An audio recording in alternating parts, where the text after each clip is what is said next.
Hello friends, welcome back to my YouTube channel Unlock Your Learning. In this video, we are going to solve ICSE Mathematics Class 8 Chapter 13 Algebraic Identities Exercise 13b Question 10. What terms should be added to each of the following expressions to make them a perfect square? So previous question, we identified how to find if it is a perfect square or not. Now we have to tell what can we add to these terms to make them a perfect square. See, 4a square plus 28a, this is what we have right now.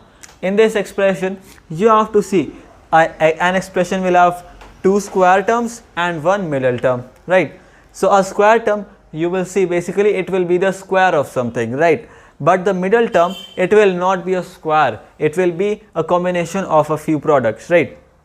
See, you have 4a square. What is this? It is a square term? Yes, because 4a square is square of 2a. Okay, so what you will write here in the first part, 2a whole square, right?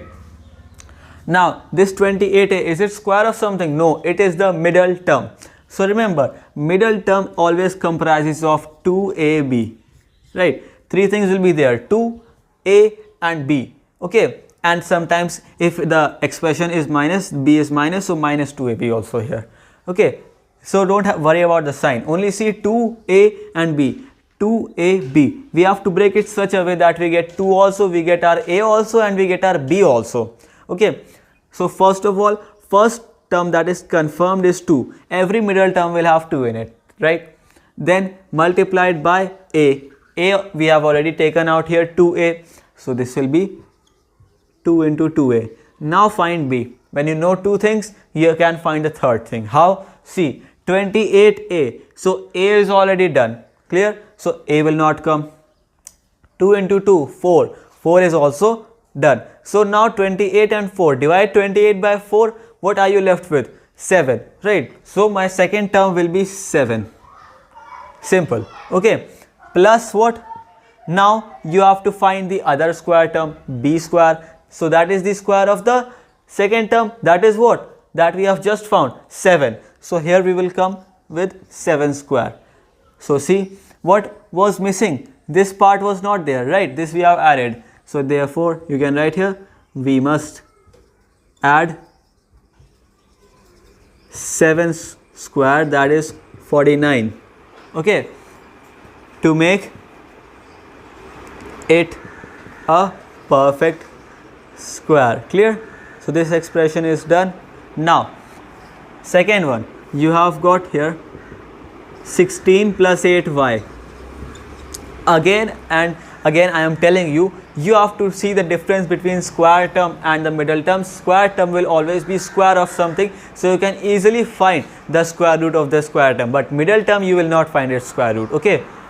See, first term is 16. Is 16 a square term or a middle term? It is a square term, because 16 is the square of what? 4. 4 square is what? 16. Then 8y. So 8y is not a square term, right? Because 8 is having no direct, it's not a perfect square, right? It's coming from the decimals, right? So this is not fine. And y also. So this is my middle term. And middle term always has 2a and b. Here it is positive, that's why first term is confirmed will be 2. Second term is also confirmed, we found out 4, right? 2 is done, a is done. Now b. 2 and 4 is 8. Clear? So that is over. Number part, it's gone. What's missing now in the middle term? Y. So here what we will come? Y. Clear? 2 into 4 into y. What is it giving you? 8y. Done. Middle term done. Now that means our second term is what? Y. So we will write the square of y, because the second term is the square term. So y square. Therefore, what we must add to it? We must add y square to make it a perfect square, right? This is done, right? And the square terms are always positive, as you saw it here. So you just have to break down middle term. The entire thing is based on the middle term. See the third part. Clear? This is not here. We have a square minus 2a. Again, very simple. See here, a square minus 2a a square is a square term? Yes, a is the square of, see, a square is the square of a, right? So a to power of 2, this we have written it like this. Okay, when I am writing it within bracket, it is indicating that it is in the form of a only. When it is written without bracket, open a square, that is in the form of square. Okay, so this is the difference. So a to the power 2. Now you have the minus 2a. Is it a square? No. So what is it? A middle term. Clear? Only three things are there: two square terms, one middle term. If it is not a square term, it is a middle term. Confirm. So this is middle term. Middle term has what? Minus 2ab. Now minus has come. So minus 2 into a. A is already here only. A is simple a only, right? No value has changed. So 2 into a. Now do you see? 2 and a have only formed our value. Minus 2a here also, minus 2a here also. Our middle term is ready. But there has to be a b term because we are squaring a binomial. So b term will be there. It is not that you can square a monomial because we are using a plus b whole square, which is the square of a binomial. So a b will also be there. What will that b be?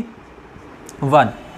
When you find no value, right, the middle term is made completely, it's done, but still b or either a is missing. So what you will write in place of that? 1, because when you are multiplying anything with plus 1, it is having no effect on its value. Minus 1 is a different case. So plus 1, and that means my b term is also 1. So 1 square. Therefore we must add 1 square of 1. It's very simple. We must add 1 to make it a perfect square. Always and always you have to see, if already your middle term is finished by minus 2a only, then b will be 1. Clear? Now third part is done. Now fourth part is 9 minus 6x. Again, first term 9. Check perfect square or middle term. So 9 is a perfect square. It is the square of what? 3. 3 square is 9. So this is a square term. Minus 6x. Is it a square term or middle term? It is a middle term. It's not a square, perfect square. So this is a middle term. So I will break down a middle term. Minus sign here first of all. Then 2 will come. Then a we have taken out here. What is it? 3. So 3 will come. Right. 3. And then my b will come. What will be my b? Minus 2 into 3 will give me minus 6. So minus 6 we have already made with 2 and a. What is missing here? See, x is missing, right? X is not here. So that means it's a clear hint. What is your b? X. Value of b will be x. Therefore b square will be square of x, right? Therefore we must add what? Square of x, that is x square, to make it a perfect square. That's it, right? In the first part we added 49, in the second part we added y square, in the third part we added 1, in the fourth part we have added x square, and they are perfect squares now. Alright, and friends, this is all for today. If you are new to my YouTube channel, do not forget to subscribe and leave a like in this one. Till then, take good care of yourselves and bye bye.